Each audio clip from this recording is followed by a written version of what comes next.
तो फिर चलिए बेगूसराय ब्लैक क्लासेज में आप सभी लोगों का स्वागत रहेगा, वेलकम रहेगा। और अगर अभी तक नहीं जुड़े हैं तो हो सके तो जुड़ जाइए। आज हम बात करने वाले हैं, एक्चुअली ये टॉपिक है बिहार एसएससी के बारे में। वो भी बिहार एसएससी के बारे में। ये इंटर लेवल का जो एग्ज़ाम होने वाला है, इंटर लेवल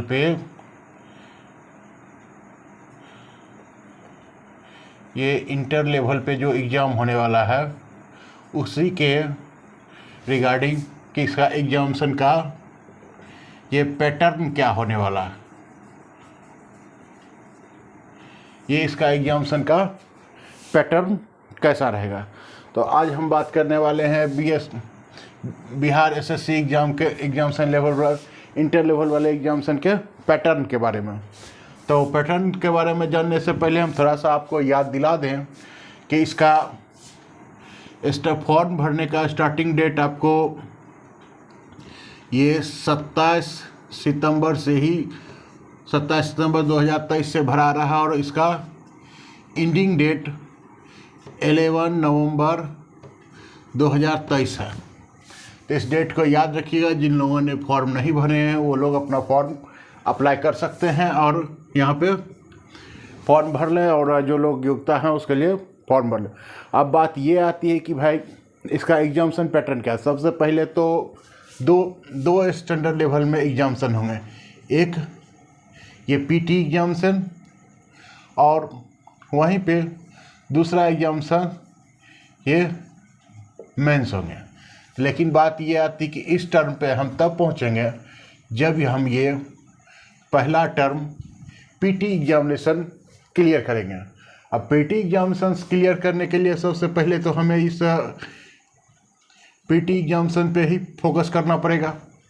अब पीटी एग्जामिनेशन को फोकस करने के लिए इसमें देखिए क्या है, इसमें सिर्फ और सिर्फ आपको ओनली वन पेपर आपको पूछा जाएगा। ओनली वन पेपर, सिर्फ एक ही पेपर से आपको पूछा जाएगा, जो कि वो आपको पेपर में सभी के सभी आपको क्वेश्चन जो होंगे वो ऑब्जेक्टिव होंगे। ये सभी क्वेश्चंस आपको ऑब्जेक्टिव होंगे और ऑब्जेक्टिव जो होंगे सब ऑब्जेक्टिव क्वेश्चंस अगर पूछते हैं, एक ही पेपर से पूछते हैं, एक पेपर का एग्जामिनेशन अगर होता है तो इसमें क्या क्या किया, इसको बेसिकली 3 पार्ट में बांटा है। पहला पार्ट में रखा हुआ है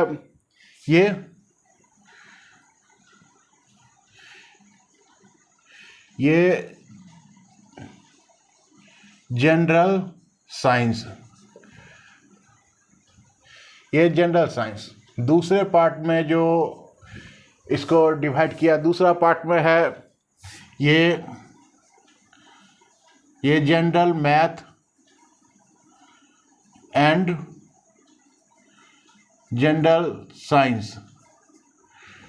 और ये तीसरा पार्ट यहाँ पर आता है, जो तीसरे पार्ट में इसको रखा है। तीसरा पार्ट में आपको मानसिक क्षमता के रिगार्डिंग रीजनिंग, ये आपको रीजनिंग रखा गया। अब बात क्या होती है कि भाई टोटल क्वेश्चंस कितने रहेंगे। यहाँ पे अगर हम टोटल क्वेश्चंस की बात करते हैं कि टोटल क्वेश्चंस कितना पूछेगा, तो ये टोटल क्वेश्चंस के रिगार्डिंग अगर हम आते हैं तो ये टोटल 150 क्वेश्चंस हमसे पूछेंगे। और जिसमें से ये टोटल टाइम जो है एग्जामिनेशन का जो टाइम आपको देगा 2 घंटा 15 मिनट के लिए, मतलब कि 60 दूना 120 और 15 135 मिनट आपको सिर्फ दिया जाएगा। किसके लिए? 150 क्वेश्चन को सॉल्व करने के लिए। 150 क्वेश्चन आपको सॉल्व करना है 135 मिनट में। अब सबसे बड़ी बात ये आती है कि मार्किंग कैसे करेगा। भाई 150 क्वेश्चंस हैं आपको और 135 मिनट में ही आपको 150 क्वेश्चंस बनाना। एक बात सदैव भी ध्यान रखिएगा कि कभी घबराना नहीं है। एग्जामिनेशन है, एग्जामिनेशन हॉल में अगर हम घबरा गए तो हमारे लिए दिक्कत हो जाएगी। घबराहट में अक्सर हम सही क्वेश्चंस भी भूल जाते हैं कि क्या बनाना था। अब देखिए, थोड़ी सी हम मार्किंग की बात करते हैं। ये मार्किंग कैसे करने वाली क्वेश्चंस का, तो इसमें मार्किंग के रिगार्डिंग अगर बात करते हैं, अगर आपको 4 मार्क्स मिलेगा, 4 मार्क्स मिलेगा फॉर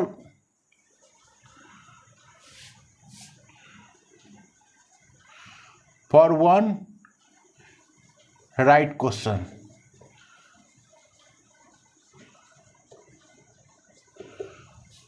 एक सही जवाब देने के लिए आपको 4 नंबर दिए जाएंगे। तो उसके अनुसार अगर हमको देखा जाए तो टोटल 150 क्वेश्चंस हैं और 4 नंबर के दिए जाएंगे। तो टोटल क्वेश्चंस कितना हमारे पास 150 है और एक क्वेश्चन सही होने पे 4 नंबर दिए जाएंगे। तो यानी मतलब कि ये टोटल 600 मार्क का एग्जामिनेशन होगा। अब 600 मार्क्स का एग्जामिनेशन होगा, इस बात को ध्यान रखिएगा कि एग्जामिनेशन 400 मार्क का। वहीं पे मार्किंग में थोड़ी सी ये निगेटिव मार्किंग भी है। ये निगेटिव मार्किंग की अगर बात करते हैं, अगर आपका 1 नंबर कट होगा किसके लिए? 1 रॉन्ग आंसर, 1 रॉन्ग आंसर। अब देखिए, सिर्फ 1 नंबर कटेगा एक गलत आंसर देने पे, लेकिन अगर आप सही आंसर देते हैं तो आपको वहीं पे 4 नंबर दिए जाएंगे। तो मिला जुला के अगर 4 क्वेश्चन आप गलत करते हैं तो ही ये 4 नंबर कटेगा, नहीं तो एक क्वेश्चन गलत होना 1 ही नंबर कटेगा, और सही होता है तो 4 नंबर आपको मिलेगा। थोड़ी सी इस बात पे माइंड को फोकस करने की ज़रूरत है कि अगर यहाँ पे हम माइंड को फोकस करते हैं तो ये हमारे लिए बेहतर है। अब यहाँ पे समझदारी क्या है कि अगर एक गलत होती फिर भी 3 नंबर तो हमारे पास बचे हुए, तो थोड़ा सा मार्क्स उठाने में यहाँ पे सुविधा होगा, मार्किंग अच्छे से तरीके से आगे बढ़ सकती है। यहाँ तो मार्किंग के रिगार्डिंग बात होगी। अब ये आ जाते हैं थोड़ा सा, भाई एग्जामिनेशन जो होगा, एग्ज़ाम जो होगा उसका मीडियम क्या होगा। ध्यान रखिएगा, एग्जामिनेशन जो होगी सो क्वेश्चन पर किस मीडियम में रहेंगे, वो आपको हिंदी और इंग्लिश दोनों मीडियम में क्वेश्चंस रहेंगे। अब बात ये आ जाती है कि इन केस ऑफ अगर क्वेश्चन में कुछ मिसप्रिंट है, हिंदी में कुछ और लिखा हुआ है और इंग्लिश में कुछ और लिखा हुआ, तो वैसे जगह पे जो इंग्लिश में क्वेश्चंस लिखा हुआ है उसी को मान्य रखेगा, इसको मान्य नहीं रखेगा। तो आप समझने के लिए हिंदी में भी पढ़ सकते हैं, इंग्लिश में, लेकिन क्वेश्चन जो इंग्लिश में सही लिखा हुआ है उसी क्वेश्चंस को मार्क किया जाएगा और किसी क्वेश्चंस को, हिंदी मीडियम वाले क्वेश्चंस को वैल्यू नहीं दिया जाएगा। अब यहाँ पे तो इतना ये आप लोगों को क्लियर हो गया कि क्या करना। 4 नंबर आपको मार्किंग, एक क्वेश्चन पे 4 नंबर मिलेगा और टोटल 600 अंक का एग्जामिनेशन होगी। टोटल 150 क्वेश्चंस भी आपके पास रहेंगे और 3 चीज़ पढ़ना है, जनरल साइंस, ये जनरल मैथ और जनरल साइंस, आइए रीजनिंग। ये अब इसको हम थोड़ा सा डील कर रहे। अब हम आगे एक चीज़ और इसमें आपको बता दें कि इसका एक ऑफिशियल वेबसाइट जो है, ये ऑफिशियल वेबसाइट, सिर्फ इसके ऑफिशियल वेबसाइट पर ही जाके फॉर्म भरिए, इधर उधर कहीं मत भरिएगा। ये है bssc.bihar.gov.in, ये इसका ऑफिशियल वेबसाइट है। आप इस ऑफिशियल वेबसाइट पे जाके ही फॉर्म को भरें और अपना कीमती समय भी बचाएं, इधर उधर कहीं फॉर्म भरने की ज़रूरत नहीं। अब थोड़ा सा इसको आगे बढ़ते हैं, इसको यहाँ से हटाते हैं।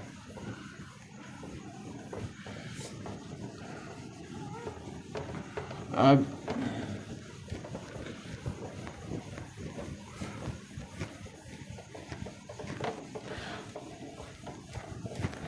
यहाँ पे अब थोड़ा सा साफ करने में थोड़ा टाइम लग जाता है। यहाँ से इसको क्लीन, नेट एंड क्लीन कर लिए। अब हम आगे चलते हैं। भाई इतना तो समझ में आ गया कि 150 क्वेश्चन पूछने वाले हैं, 600 क्वेश्चन, 600 नंबर का एग्ज़ाम होगा और उसी में से हमको इसको निकालना है। अब यहाँ पे हम थोड़ा सा बात करते हैं कि भाई 600 नंबर का एग्जामिनेशन तो होगा और तो चलिए अब हमको पढ़ना क्या है। हमने पहले कहे थे 3 टॉपिक पढ़ना है, तो ये देखिए इसकी हम सिलेबस की बात करते हैं।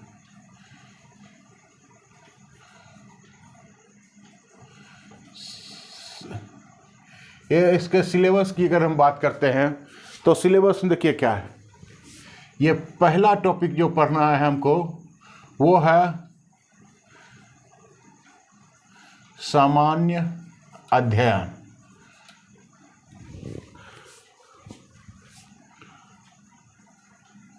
ये समान अध्ययन। अब इस समान अध्ययन में बेसिकली हमको पढ़ना क्या है, तो समान अध्ययन में बेसिकली हमको पढ़ना है हमारे ये आसपास के वातावरण के बारे में,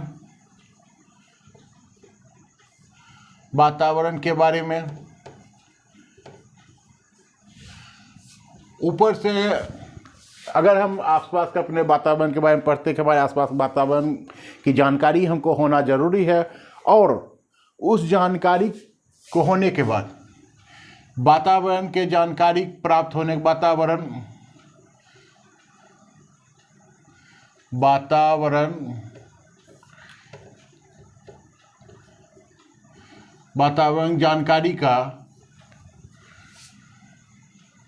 जानकारी का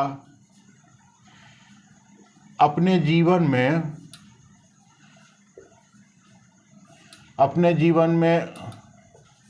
उपयोग कहाँ करते हैं हम। अब आसपास का वातावरण के बारे में हमको जानकारी तो हो गई, उसके बारे में थोड़ी जानकारी रखना और उसका हम अपने जीवन में उपयोग कहाँ करते हैं, उसका समाज में हम कहाँ पे उपयोग करते हैं। इस बात को ध्यान रखना चाहिए कि जो हम पढ़ते हैं उसका समाज में उपयोग कहाँ करते हैं। अब थोड़ी सी अगर बात आते हैं यहाँ पे दूसरा नंबर। अब एक और बात ध्यान देने की बात है कि हमारे समाज वातावरण तो अब हमें प्रतिदिन जो हम काम करते हैं, जो उसका अवलोकन करते हैं, जो देखते हैं, जो हमारे लोकल घटनाएं होती है आसपास में, जो भी काम होती है वो घटनाओं को देखते हैं, उसका अवलोकन करते हैं और उसका यहाँ पे देखिए प्रतिदिन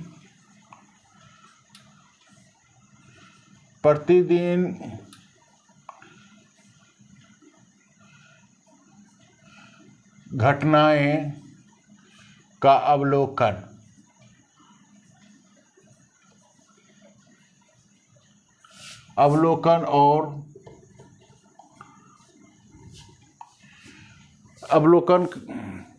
हमारे प्रतिदिन जो घटनाएं होती है आसपास में उसका हम जो देखते हैं उसका क्या अवलोकन करते हैं, तथा उसका हमारे जीवन में ये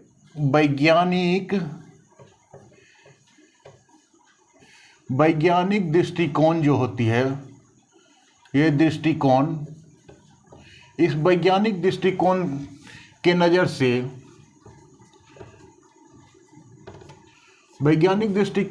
से हम उसकी उपयोगिता दृष्टिकोण की नज़र से हम उसकी उपयोगिता को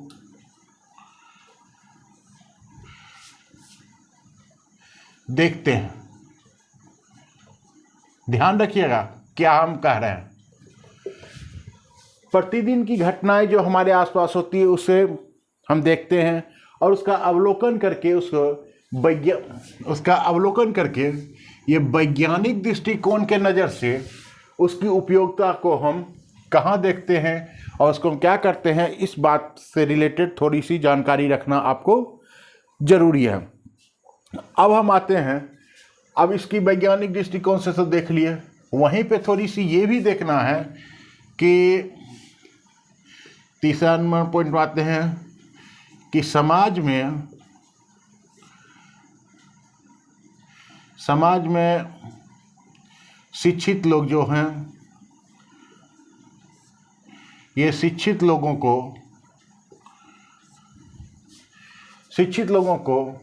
समाज में शिक्षित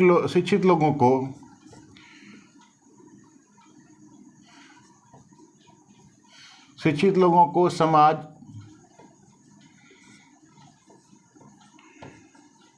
किस प्रकार का सम्मान देती है।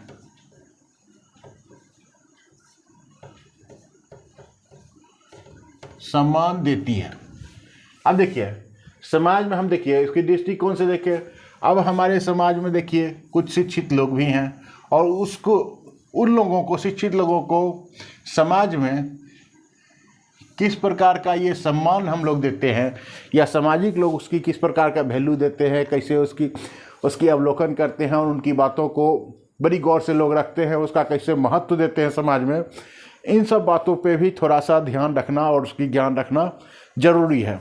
अब हम आगे चलते हैं नेक्स्ट टॉपिक पे। आगे क्या पढ़ना है? आगे पढ़ने के लिए आपको थोड़ा सा ध्यान देना पड़ेगा भारत और पड़ोसी देशों के साथ संबंध और वैज्ञानिक उन्नति। ये देखिए, हालांकि बिहार के बारे में थोड़ा सा ज़्यादा नॉलेज रखिएगा, वहाँ से क्वेश्चंस ज़्यादा आने। बिहार, भारत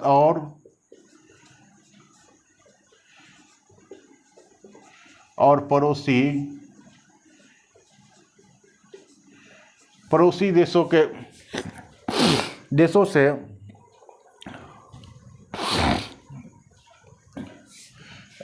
देशों से रिलेटेड क्वेश्चंस रहेंगे। अब यहाँ पे अब उसमें से हमारे बिहार, भारत और पड़ोसी बिहार का भारत से कैसा संबंध है। जैसे भारत देश है और बिहार एक राज्य है, और भारत के पड़ोसी देश जो हैं उससे भी थोड़ा सा भारत का संबंध कैसा है और उसका योगदान। ये बिहार का योगदान भारत और उसके पड़ोसी देशों के लिए, भारत का योगदान पड़ोसी देशों के लिए कैसा रहा है, इस पे भी थोड़ा सा क्वेश्चंस आपको पूछेगा। इसका बारे में थोड़ा सा नॉलेज रखना आपको ज़्यादा ज़रूरी है। अब थोड़ा सा ज़रूरी ये भी है कि ये पुरस्कार जो सब दिया गया है, वो पुरस्कार के बारे में भी थोड़ा सा नॉलेज रखना ज़रूरी है। अब थोड़ा सा ये वैज्ञानिक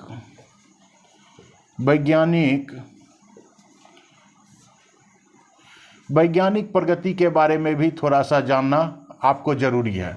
इससे भी कुछ क्वेश्चंस रह सकता है। अभी साइंस डेवलप कर रहे हैं, अभी देख रहे हैं कि धरती अब इंडिया से भी इसरो चांद तक जा रहा है, सूर्य के लिए भी छोड़ चुका है, और दूसरे ग्रहों पे भी इंडिया आगे की ओर भाग रहा है। ये साइंस जो हमारा डेवलप कर रहा है उसके रिगार्डिंग थोड़ी सी नॉलेज रखना जरूरी। इससे भी 2-4 क्वेश्चंस आपको पूछे। अब भारत में जो भी भाषाएं बोली जाती है, भारत तो विभिन्न भाषाओं में बोली जाती है भारत में, तो इन भाषाओं का भी थोड़ा सा ज्ञान रखना जरूरी है कि जैसे बिहार में कौन सी भाषाएं बोली जाती है, उत्तर प्रदेश में कौन सी, किस राज्य में कौन से भाषाएं बोली जाती है। सभी राज्यों में, सभी शहर में अलग अलग भाषाएं भारत में बोली जाती है, तो उसके बारे में थोड़ा सा ज्ञान रखना जरूरी है। अब सपोज दैट अगर क्वेश्चन पूछ भी देता है कि बिहार में कौन सी भाषाएं बोली जाती है, बिहार के भोजपुर जिला में कौन सी भाषाएं बोली जाती है, तो ऐसे कंडीशंस में थोड़ी सी घबराना नहीं है, इसके ज्ञान रखना जरूरी है। थोड़ा सा ये मुद्रा के बारे में भी ज्ञान रखें तो ज़्यादा बेहतर है, थोड़ा सा इसके बारे में पढ़ लें तो वो नॉलेज रखना भी थोड़ी सी ज़्यादा ज़रूरी है। अब एक और टॉपिक 55 नंबर टॉपिक पर हम आते हैं कि बिहार में देखिए ज़्यादातर हर गांव में ये पंचायती राज है। पंचायत होते रहती है, पंचायत लगते रहती है। तो ये बिहार में पंचायती राज का पंचायत के बारे में थोड़ा सा ज्ञान होना जरूरी है। और राष्ट्रीय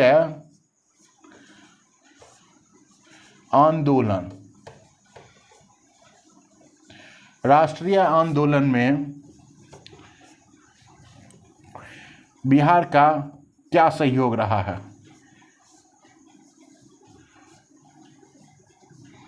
बिहार का सहयोग के बारे में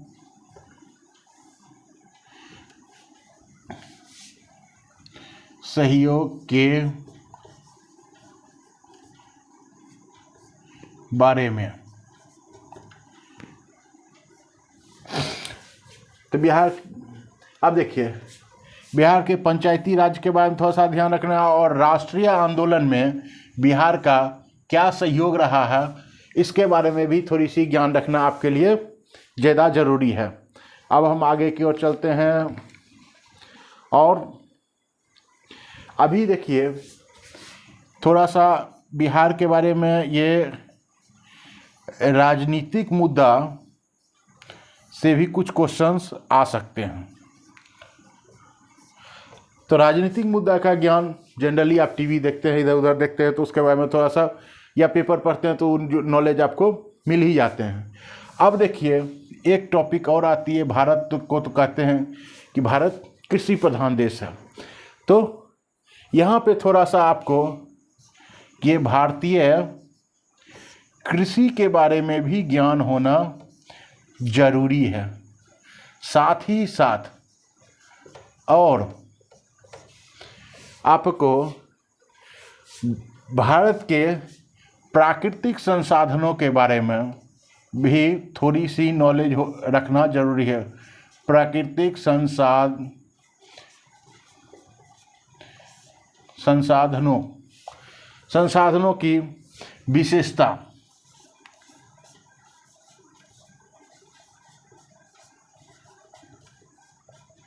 विशेषता पे थोड़ा सा ध्यान रखें, तो इसका ज्ञान होना ज़्यादा जरूरी है। अब थोड़ा सा बोर्ड भर गया है, अब हम इसको थोड़ा मिटाते हैं और फिर हम आगे बताते हैं।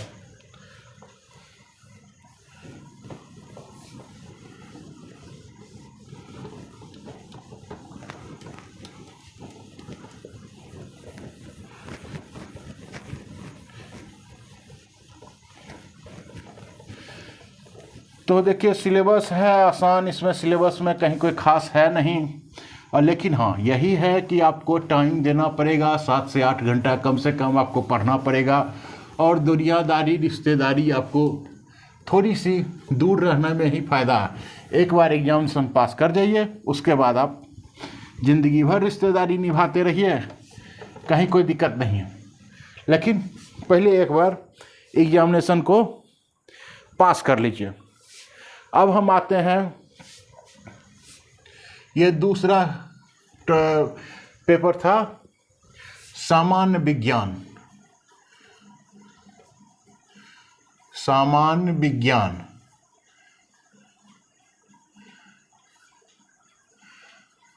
और गणित।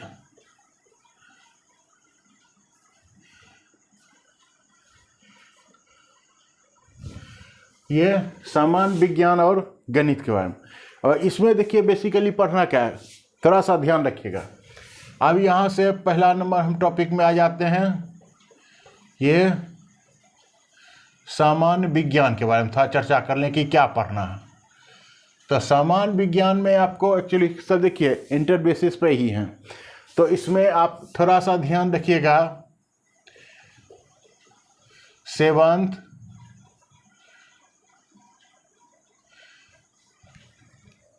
9th, ऐसे सिर्फ ये 9th and 10th, 9th 10th 11th 12th, इस 4 क्लास के बारे में, 4 क्लास का ये फिजिक्स, केमिस्ट्री,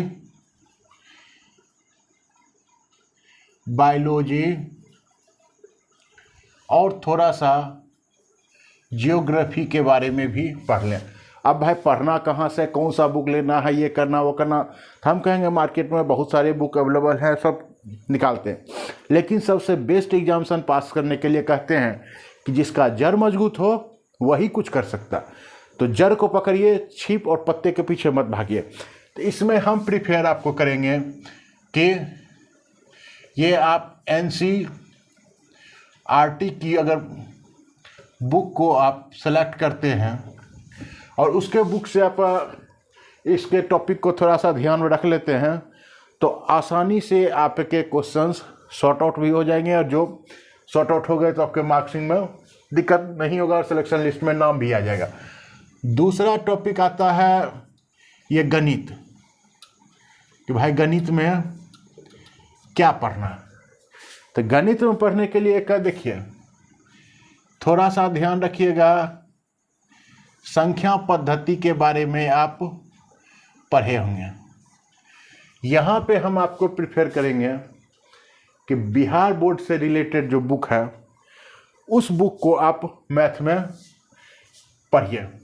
उसमें भी आप कोशिश करिए ये सेम क्लास जो हमने बताया 9, 10th, 11th, 12th इसी बुक को आप देखिए, और उसी बुक में आपको ये 9th और 10th से बेसिक कॉन्सेप्ट क्लियर हो जाएंगे, और इस दोनों से आपको कोई ट्रिकी क्वेश्चंस भी है तो सॉर्ट आउट करने में आपको आसान हो जाएंगे। दूसरा है पूर्ण संख्या के बारे में थोड़ा सा ज्ञान होना जरूरी है। पूर्ण संख्या के बारे में भी थोड़ा सा पढ़ लें। अब थोड़ा सा दशमलव वाला भी क्वेश्चंस आप देख लें। थोड़ा सा ये देखिए, एक भिन्न संख्या के बारे में भी आप बच्चा में पढ़े होंगे। कितनों को याद होगा ये भिन्न संख्या, कि भिन्न संख्या कैसे लिखते थे। अब यहाँ से थोड़ा सा ये अंक गणित पे हम चले जाते हैं। ये अंक गणित के बारे में भी थोड़ा सा ज्ञान होना जरूरी है आपको। उसके बाद आप ये प्रतिशत निकालने वाला क्वेश्चंस भी थोड़ा सा देख लीजिए। प्रतिशत से रिलेटेड भी क्वेश्चंस आपको रहेंगे। ज़्यादा क्वेश्चंस आपको प्रतिशत से रिलेटेड निकालने वाला ही आता है। एक आप पढ़े होंगे बचपन में, ये अनुपात और समानुपात, अनुपाती और समानुपाती संख्या के बारे में पढ़े होंगे। ये अनुपाती और समानुपाती संख्या के बारे में पढ़े होंगे। इसके बारे में थोड़ा सा आप डिवीजन कर लीजिएगा, इससे ये टॉपिक लोगों को अनजान हो जाती है माइंड से, जिस वजह से लोगों को एग्जामिनेशन हॉल में समझ में नहीं आती है। अब अगर इतना आता तो थोड़ा सा ब्याज निकालना भी वाला भी क्वेश्चन देख लीजिएगा, और थोड़ा सा लाभ हानि, जब ब्याज की बात हम करते हैं तो लाभ हानि के बारे में भी सोचना हमारे हितकर हो जाती है। कि ब्याज की जब भी चर्चा होगी तो वहाँ पे लाभ हानि की चर्चा होगी। और एक आप थोड़ा सा देखना पड़ेगा ये औसत निकालने वाला, कि औसत कैसे निकालते हैं। तो ये आपको दूसरा टॉपिक ये सामान्य विज्ञान और गणित का कंप्लीट होगा। उसमें से इतना ही पढ़ना है। अब आता है सामान्य, अब आपके तीसरा टॉपिक हमने कहे थे रीजनिंग से रिलेटेड, यानी मानसिक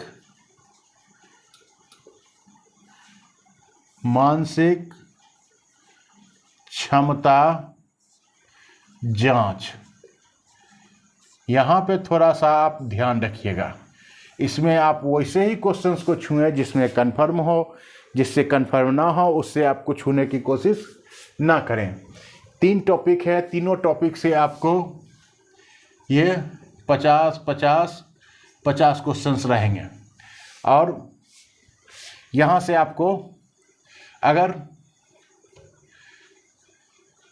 ध्यान, इसके बारे में हम आगे बात करते हैं। तो ये मानसिक क्षमता जांच के बारे में है। इसमें आपको क्या होता है कि ये समान चित्र वाले रीजनिंग भी पूछता है,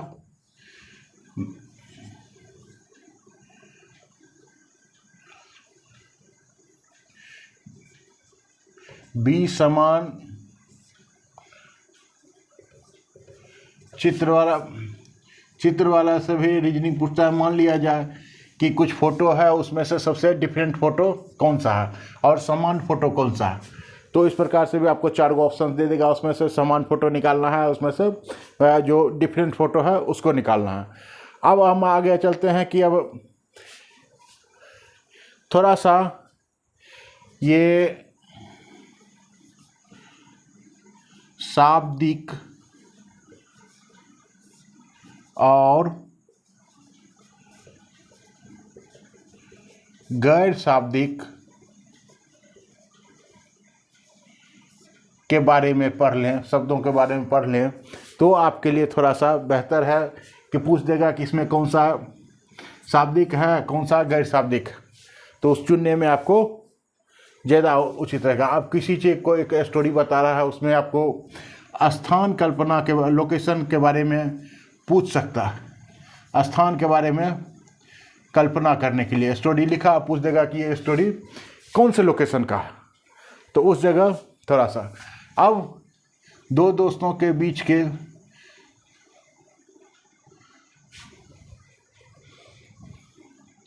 समस्या के बारे में, समस्या से रिलेटेड कोई क्वेश्चन अगर पूछ देता है कि उन दोनों के बीच में ये प्रकार का प्रॉब्लम है, उसके बीच में इस प्रकार का प्रॉब्लम है, वो उसका भाई है, वो इसका यह अगर मगनम, इस प्रकार का क्वेश्चन पूछ सकता है, तो वो उसका कौन लगेगा, उसका कौन लगेगा, उसके बीच में कौन सा है। थोड़ा सा विश्लेषण भी पढ़ना, विश्लेषण के बारे में भी, रीजनिंग से रिलेटेड, रीजनिंग में आपको विश्लेषण से भी क्वेश्चंस रहेंगे। अब देखिए यहाँ पे विभेद अपलोक, एक ध्यान रखिएगा, ये विभेद अवलोकन, ये विभेद अवलोकन टॉपिक से भी आपको क्वेश्चन पूछेगा। थोड़ा सा यहाँ पे देखिए हमने चर्चा के पे ये अंक गणित के बारे में, ये अंक गणित यहीं पढ़ने के बाद आपको यहाँ भी ये रीजनिंग में भी काम आने वाला है। अंक गणितीय क्वेश्चंस का रिलेटेड, और थोड़ा सा ये श्रृंखला वाला जो क्वेश्चंस होता था, वो श्रृंखला वाला भी क्वेश्चंस थोड़ा सा देख लीजिएगा। और लास्ट में थोड़ा सा ये कूट लेखन, अगर कहीं आपको पढ़ने का ऑप्शन मिले तो एक बार ध्यान में रख लीजिएगा कूट लेखन के बारे में। ये श्रृंखला और कूट लेखन और ये अंक गणित, शाब्दिक गैर शाब्दिक, समान चित्र और विषम चित्र वाले, और ये समस्या से रिलेटेड, इन सब से क्वेश्चंस ज़्यादा गिरते हैं। थोड़ा सा ये विभेद अवलोकन एक नया टॉपिक है, उसके बारे में थोड़ा सा, हालांकि प्रैक्टिकल अपने ग्रामर पढ़े होंगे तो उसमें से ये सब कुछ के बारे में बताया गया था। अब हम थोड़ा सा बात आते हैं, यहीं पे हम बात करते हैं क्वालिफिकेशंस के बारे में कि भाई क्वालिफाइड हम कैसे करेंगे। एग्जामिनेशंस को अगर क्वालिफाई करना है,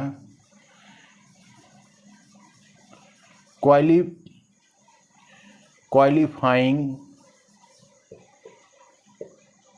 मार्क्स, भाई इस 3 टॉपिक को पढ़ के तो हम जाएंगे, इसके बारे में पढ़ भी लिए, डिटेल्स भी रख लिए, कहीं कोई दिक्कत नहीं। लेकिन अब सवाल ये होता है कि पास कितने नंबर में करेंगे, क्या नंबर लिखें, कितना लाएं तो हो जाए पास।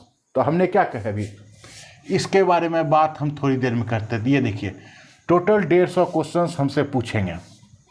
टोटल क्वेश्चंस कितना है 150। एक क्वेश्चन सही होने पे 4 मार्क्स देंगे, तो टोटल 600 मार्क्स का एग्ज़ाम होगा। अब 600 मार्क्स में हर कैटेगरी वाइज दिया हुआ है कि कैसे क्या होना। तो यहाँ पे हम पहला कैटेगरी आते हैं सामान्य वर्ग वालों के लिए।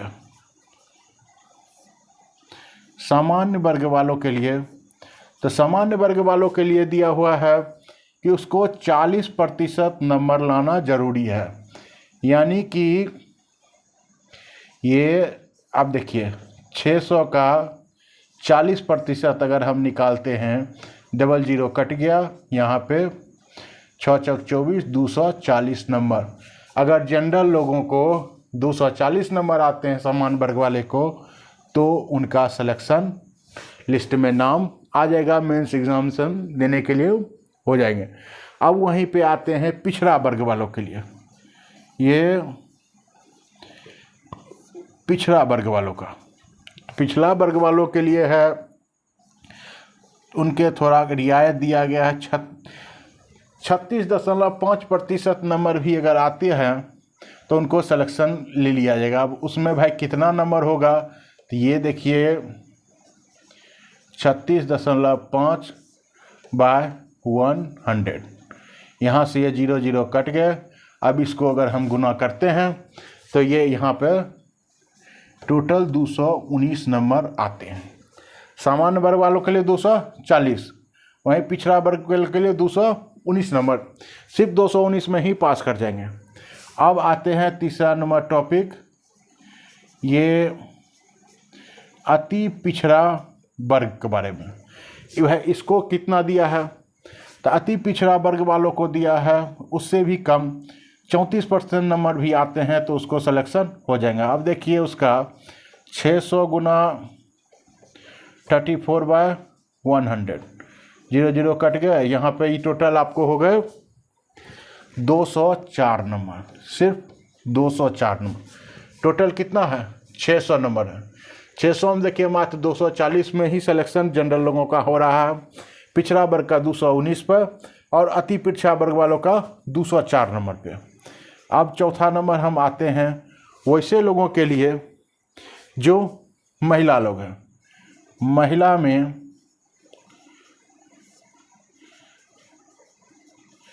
सभी वर्ग के लिए दिया हुआ है आपको 32%, 32% नंबर होना जरूरी है। 32% को अगर हम निकालते हैं तो ये देखिए 600 गुना 32/100, इसको कट उट करके टोटल 192, ये 192 नंबर होते हैं। अब हम एक आते हैं दिव्यांग लोगों के लिए। दिव्यांग लोगों का, दिव्यांग वर्ग वालों के, तो उसके लिए भी 32% है, यानी कि 192 नंबर लाते हैं तो उनका सिलेक्शन हो जाएगा। अब एक और है वर्ग, ये छठा, यहीं पे हम लिखते हैं छठा नंबर वर्ग। छठा नंबर वर्ग है अनुसूचित जनजाति वालों के लिए। ये अनुसूचित जनजाति वालों का, जनजाति प्लस या जाति वालों का, तो उसका भी दिया हुआ है 32% पे ही सिलेक्शन हो जाएंगे। इसका भी कैलकुलेशन करेंगे तो 192 मार्क्स आने पे उनका भी सिलेक्शन आराम से हो जाएगा। तो ये देखिए हमने इतना बताया सब कि कितना नंबर्स लाइएगा तो आराम से आप पास कर जाइएगा और इसमें आपको दिक्कत कहीं नहीं होने वाले हैं। तो ज़्यादा अगर वीडियो थोड़ा सा लंबा हो गया है कोई बड़ी बात नहीं, लेकिन जानकारी बहुत हमने जुटा के आपको बताया। फिर मिलते हैं अगले टॉपिक में कि किस टॉपिक से कौन सा टॉपिक कैसे पढ़ना है, क्या पढ़ना है। और जिन लोगों ने एग्जाम्स के रिलेटेड पहला वीडियो नहीं देखे उसको हमने डिस्क्रिप्शन बॉक्स में लिंक दे दिए हैं, उस लिंक में आप जाके पहला वीडियो देख सकते हैं कि उस वीडियो में फॉर्म से रिलेटेड आपको सभी डिटेल्स दिए हुए हैं। वीडियो अच्छा लगे तो चैनल के साथ जरूर जुड़ें और सब्सक्राइब जरूर करें। तब तक के लिए नमस्कार, फिर मिलते हैं अगले वीडियो, तब तक के लिए बाय बाय।